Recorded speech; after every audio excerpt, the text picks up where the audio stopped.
कि हिंद का अमर उजाला था।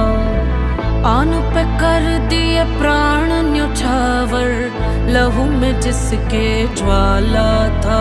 रणधीर वीर तूफान चीर मेरे छत्रपति महाराज संभाजी। भूले अतीत शत्रु अधीर जब चलते थे महाराज संभाजी। हर खंजर भर ज्वाला अंदर हवा से घोड़े उड़ते थे। मृत्यु करती तांडव रण में जब मर्द मराठा लड़ते थे। चिंगार सनातन की गूंजी और ध्वज केसरी लहरे थे।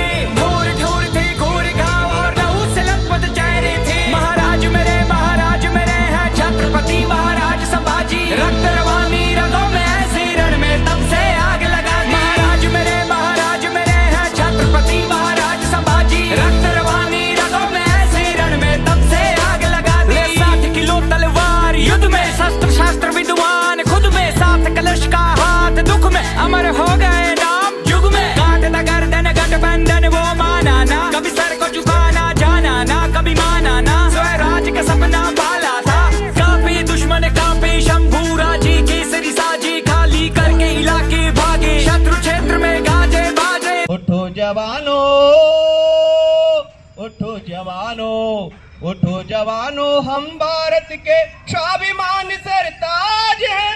अभिमन्यु का रथ का पहिया चक्रव्यूह की मार है। गुरु पूजा में एक लब हम बैरागी के वान हैं।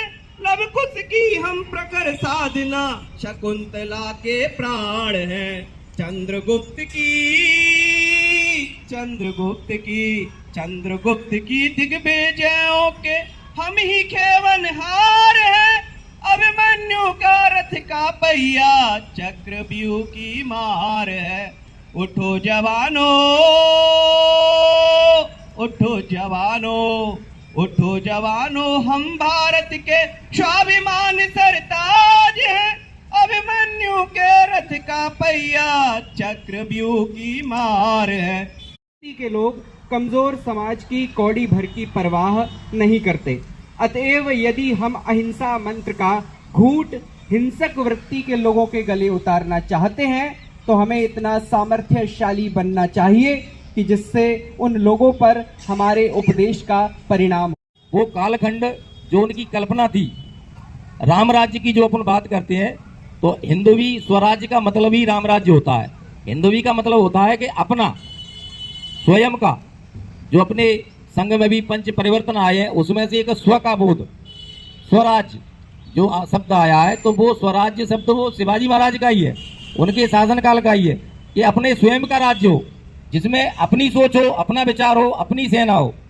मुस्लिम आक्रांता इतनी संख्या में नहीं आए, एक आक्रांता आया, लेकिन उस सेना में अपने जो समाज के लोग थे वही उस सेना में थे। जो आक्रमण करते थे हिंदुओं पे, वो मार कूट करते थे, काटते थे, तो काटने वाले कौन थे? अपने लोग थे। उनका स्वार्थ था कहीं ना कहीं सेना में किसी कारण से भर्ती होना, निजी स्वार्थ के कारण उस सेना में भर्ती होना। तो कुछ चंद मुसलमान आक्रमणकारियों ने आके यहाँ अपनी माता बहनों की इज्जत को खतरा पैदा होने लगा था।